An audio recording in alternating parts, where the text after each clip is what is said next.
What's the difference between term life and whole life insurance? Term insurance is for a short term. You might do 10 years, 20 years, 30 years, and whole life is going to be for your whole life. Now, the benefits of getting, say, a whole life policy would be that your rate is normally guaranteed for the whole life, your whole life. There's a problem. There's no guarantee on the box.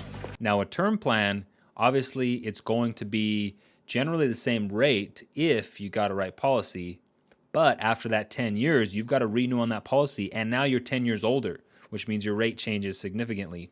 And then that keeps duplicating. So if you're trying to protect against your life, the only reason I would personally get a term life is if I was using it for a short period of time.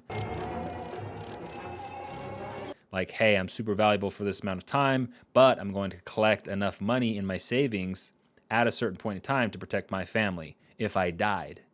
Also, term life is used for things like a critical illness benefit. So I would use that in the case that I had a critical illness. So it kind of doubles as a life insurance policy and a critical illness, but it's technically a term policy, which is awesome.